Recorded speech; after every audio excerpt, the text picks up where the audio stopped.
Good morning, I'm Garen Birch, and today I'm going to be answering the question, to what extent can investment in innovation in Lake Nona, Florida transform the issue of urban sprawl and the environmental impacts that it causes over the next 25 years? My first source is How to Build a Great American City. I chose this source because it highlights some of the very important aspects of Lake Nona that make it more environmentally friendly.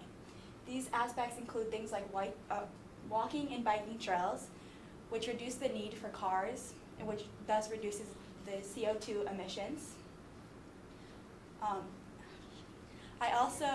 I put this source, I used the evidence from this source in my first body paragraph as my second piece of evidence, as it's not my strongest piece of evidence, but it does support my claim. This source doesn't really include other environmental technologies included in Lake Nona, Florida. It only includes some things like the walking and biking trails, but I don't feel as though the author used any false logic or reasoning. My second source is benefits of restoring ecosystem services in urban areas. I chose this source as it highlights lots of technology and projects being developed in urban areas that lessen the impacts that cities cause on the environment.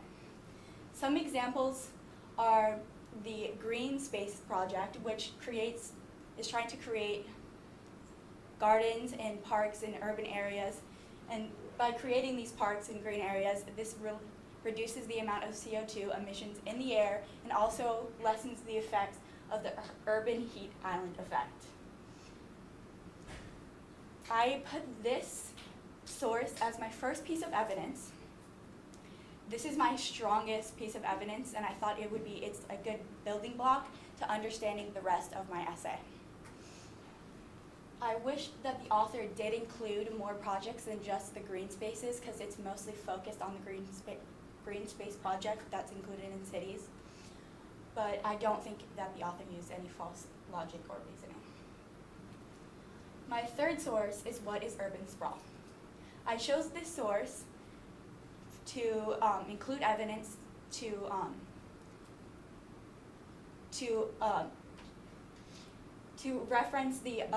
reference other points of view.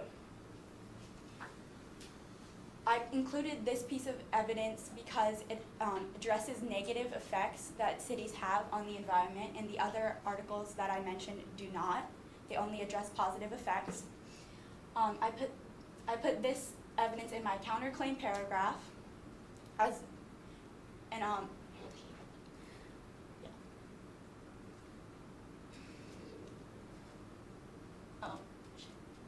The other source is a very unreliable source, and it makes it very easy to refute using other stronger pieces of evidence from a more reliable source.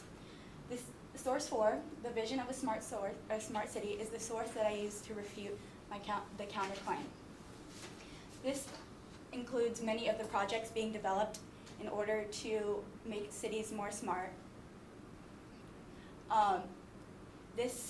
I place this as my last piece of evidence. I feel like it's a good ending piece to my essay and leaves like a good final remark. I don't think that the author mentions, this is very hypothetical. There's not a lot of technology that is already out that the author mentions. It's more things that are being created to help make cities more smart. But I do not feel like the author includes any false logic or reasoning. What questions do you have? Thank you.